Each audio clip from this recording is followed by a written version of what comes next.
फिर मौला किस तरीके से करम फरमाता है? रब ने फरमाया उरकुज़ बिरिजलिका हाज़ा मुग़तसिलुम बारिदुम व शराब, ठोकर मारो अपने पैर की, जो पानी निकले उसे पियो और बदन पर डालो, तुम्हें शिफा नसीब हो जाएगी। हजरत अय्यूब अलैहिस्सलाम ने ठोकर मारी, पानी का चश्मा निकला, पानी पिए और जिस्म पर लगाए, सारा मर्द खत्म हो गया, जवानी भी पलट आई। आप अंदाजा लगाएं तो रब ने भी फरमाया इन्ना वजदनाहु साबिरा निअमल अब्द, क्या ही अच्छा बंदा है। पता चला ऐ रसूल आज़म के दीवानों, जिस तरीके से राहत खुदा की तरफ से है, तकलीफ भी खुदा की तरफ से है। इसीलिए सूफियाई के नाम की जबान पर कभी शिकवा नहीं होता था। जिस तरीके से हम राहतों का इस्तकबाल करते हैं, वो अल्लाह की तरफ से आने वाली मुसीबतों का इस्तकबाल करते थे। इसलिए कि वो कहा करते थे कि राहत के अंदर हमारी खुशी का भी दखल है, लेकिन मुसीबत में तो सिर्फ खुदा की खुशी का दखल है। इसलिए कि वो चाहता है तभी मुसीबतें आती हैं। ऐ रसूल गिरामी वक़ार सल्लल्लाहु अलैहि वसल्लम के दीवानों, तो अल्लाह की बारगाह में कैसे अर्ज करना चाहिए, ये तरीका कुरान सिखा रहा है। हुजूर की बारगाह में कैसे अर्ज करना चाहिए, अल्लाहु अकबर, तो कुरान कहता है या अय्युहल्लज़ीना आमनू ला तक़ुलू राइना वक़ुलू उन्ज़ुरना। अल्लाहु अकबर, या रसूल अल्लाह नजर करम कीजिए। रसूल आज़म की बारगाह में जब अर्ज करना हो तो इस तरीके से अर्ज करो, और अल्लाहु अकबर, रसूल की आवाज पर अपनी आवाज को बुलंद न करो। आज तक आपने सुना है कि तकवा उसको कहा जाता है जो बंदा अल्लाह से डरे उसे तकवा, जो गुनाहों से बचे उसे तकवा। लेकिन तकवा का एक अंदाज कुरान ने यह भी बता दिया, और इस तकवे का मेयार इतना बुलंद बता दिया कि जिसकी कोई इंतहा नहीं। कुरान कहता है इन्नल्लज़ीना यग़ुद्दूना अस्वातहुम इंदा रसूलिल्लाह उलाइका अल्लज़ीना इम्तहनल्लाहु क़ुलूबहुम फित्तक़वा। अल्लाहु अकबर, जो रसूल के सामने अपनी आवाज को पस्त रखते हैं, अल्लाह ने उनके दिल को तकवा के लिए चुन लिया है। ये रसूल की बारगाह का अदब है। वहां ढंग है, बात करने का तरीका सिखाया जा रहा है। माँ बाप से कैसे बात की जाए, माँ बाप से कैसे बात की जाए, तो कुरान कहता है अल्लाहु अकबर वक़ज़ा रब्बुका अल्ला तअबुदू इल्ला इय्याह व बिल वालिदैनि इहसाना इम्मा यबलुगन्ना इंदकल किबरा अहदुहुमा औ किलाहुमा फला तक़ुल लहुमा उफ वला तनहरहुमा वक़ुल लहुमा क़ौलन करीमा। अल्लाहु अकबर। बहुत सारे यहाँ दानिश्वर होंगे, तबीब होंगे, डॉक्टर होंगे, साइकोलॉजिस्ट होंगे, साइक्रेटिस्ट होंगे, जानते हैं कि बूढ़े की साइकोलॉजी क्या होती है।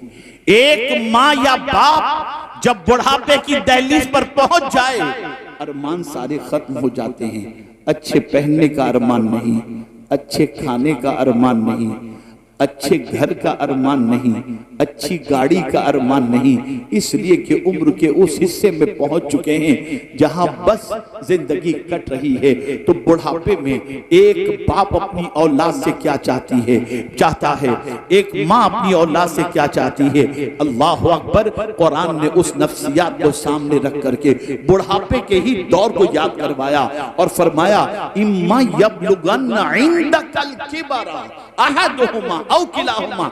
जवान की बात नहीं फरमाई कि जब तुम्हारे माँ बाप जवान हो तो उफ न कहो, हालांकि जवानी में भी उफ नहीं करना चाहिए, लेकिन अगर तुम्हारे माँ बाप में से कोई बुढ़ापे को पहुंच जाए तो उन दोनों में से किसी को उफ भी न कहो, उन्हें छिड़को भी नहीं। मेरे करीम उनसे कैसे बात करें, तो कुरान कहता है वक़ुल लहुमा क़ौलन करीमा। उनसे इज्जत से बात करो, उनसे प्यार से बात करो। बुढ़ापे की दहलीज पर पहुंचने वाले माँ बाप अपनी औलाद से किसी और चीज की तमन्ना नहीं रखते, एक ही तमन्ना रखते हैं, बच्चा मुझसे प्यार से बात तो करे। यार जब देखो तब झिड़कता रहता है। इस उम्र में हम कहां कहां जाएं, ये बाप कहता है। लेकिन जब एक बच्चा अपने बाप के बुढ़ापे के पहुंचने के बाद, माँ के बुढ़ापे में पहुंचने के बाद जब नरमी से बात करता है, शफकत से बात करता है, प्यार से बात करता है, बेटा सो रहा होता है, माँ की दुआएं बाप इजाबत से टकरा रही होती हैं। ए अल्लाह, बुढ़ापे में जिस तरह से मेरी औलाद ने मुझे सुकून की दौलत अता फरमाई, तू भी इसे सुकून की दौलत से माला माल कर देना। बुढ़ापे में माँ, लेकिन आज बुढ़ापे में बाप को बुढ़ा कहा जाता है, डेड स्टॉक कहा जाता है, झिड़का जाता है, खुसट कहा जाता है, न जाने क्या क्या कहा जाता है। यह सब इसलिए कहा जाता है कि तुमने कुरान से किससे कैसे बात की जाए तुमने ये सलीका नहीं सीखा, ये तरीका नहीं सीखा। अरे यहां तक सरबराहे ममलिकत से बात करनी हो, वक्त के हुक्मरान से बात करनी हो, खुदा की कसम उसका तरीका भी कुरान सिखाता है। आओ मैं तुम्हें बताऊं, हजरत मूसा अलैहिस्सलाम को, हजरत हारून अलैहिस्सलाम को, दोनों को जब रब्बे कदीर फिरौन की तरफ भेजता है तो फरमाता है वकूला लहू कौलन लय्यिना, तुम दोनों उससे नरमी से बात करना। अल्लाह अल्लाह, अंदाज तो देखिए कुरान का, किस किस से कैसे बात की जाए, कुरान ढंग सिखाता है। बस एक आखिरी बात अर्ज कर दूं, इसलिए कि वक्त इजाजत नहीं देता कि मजीद इस पर गुफ्तगू कर सकूं। आप जानते हैं यहां तक कि मांगने वाला दरवाजे पर साइल आए, उससे कैसे बात की जाए उसका अंदाज भी कुरान सिखाता है। मांगने वाले से,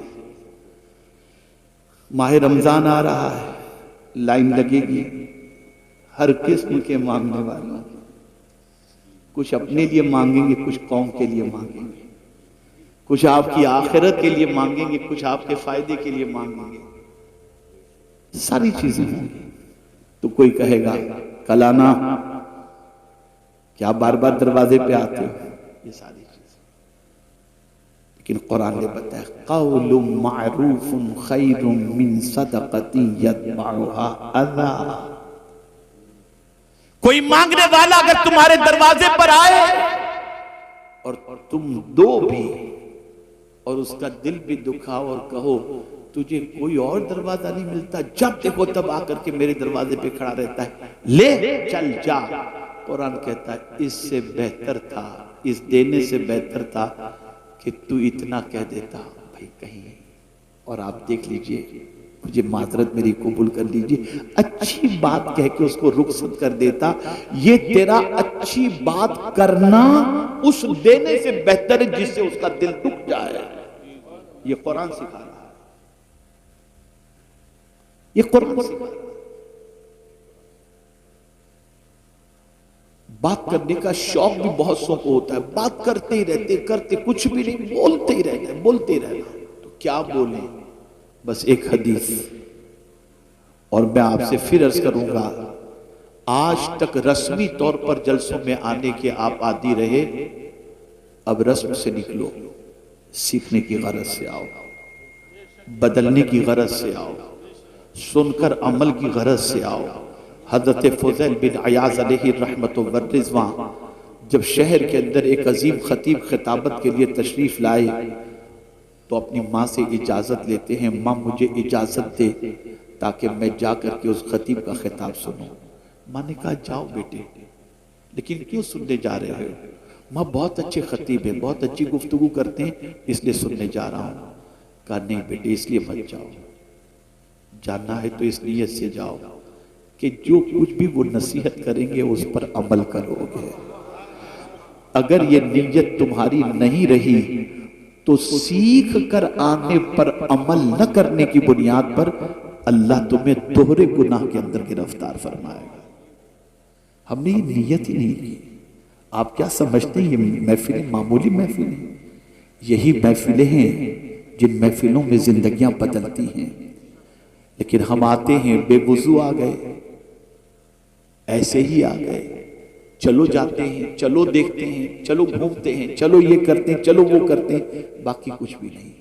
इसलिए कोरे आते हैं, कोरे चले जाते हैं। आकाए करीम सल्लल्लाहु अलैहि वसल्लम ने इरशाद फरमाया, जो शख्स, इस हदीस को हमेशा के लिए जहन में महफूज कर लो, जो शख्स अल्लाह और यौमे आखिरत पर ईमान रखता हो, उसे चाहिए कि अच्छी बात करे वरना चुप रहे।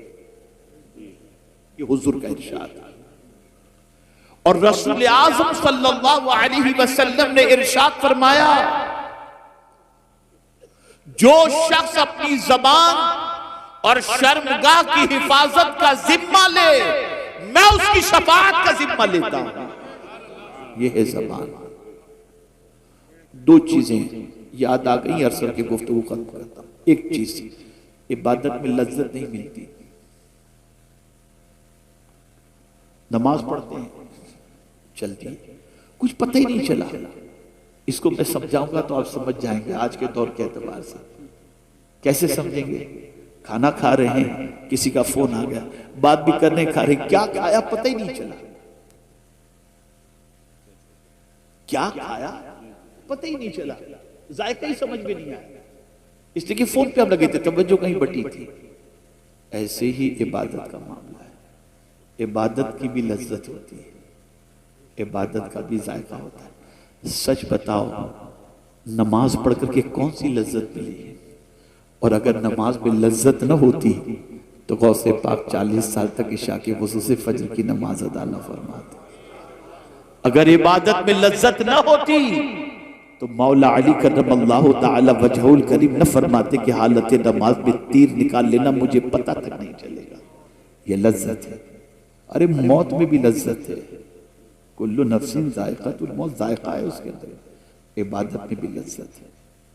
आप जानते हैं नमाज पढ़कर लज्जत क्यों नहीं मिलती? कुरान सुनकर लज्जत नहीं मिलती, रोजे रखकर लज्जत नहीं मिलती। अब तो माअज़ल्लाह ये हो गया कि माह रमजान की रातें लोग कैरम खेलने में, गेम खेलने में पूरी पूरी रात गवा देते हैं और समझते हैं सहरी तक यही करने के लिए माअज़ल्लाह रात आई। अल-इयाज़ु अर्ज कर रहा था, इबादत में लज्जत नहीं मिलती। मैं अभी कुछ दिनों पहले एक किताब पढ़ रहा था, एक बुजुर्ग का कौल नजर से गुजरा, रोंगटे खड़े हो गए। वो फरमाते हैं कि जब कभी तुम्हें इबादत में लज्जत न मिले तो समझ लेना तुम्हारी निगाहों से कोई खता हो गई है। इसलिए कि जब निगाह खता खाती है तो अल्लाह लज्जत इबादत को छीन लेता है। हज़रत अब्दुल्लाह इब्न मुबारक रज़ियल्लाहु ताला अन्हु फरमाते हैं, बदन में सुस्ती, इबादत में सुस्ती, रोजी में तंगी, जब ये तीन चीजें तुम्हें हासिल हो जाएं या ये तीन चीजों में तुम गिरफ्तार हो जाओ तो समझ लेना अल्लाह का कोई नापसंद जुमला तुम्हारी ज़बान से निकल गया है, जिसकी वजह से तुम इस तकलीफ में गिरफ्तार हो। बदलो अपनी सोच को, ज़बान को दुरुस्त करो, वो कहो जो कहने का हुक्म है, वैसा कहो जैसा कहने का हुक्म है। अल्लाह रब्बुल इज्जत जल्ल जलालहू, आकाए करीम रऊफुर रहीम अलैहि तहियतु व तस्लीम के सदक़ो तुफ़ैल मुझे आपको सबको कुरान और अहादीस पर अमल की तौफीक नसीब फरमाए।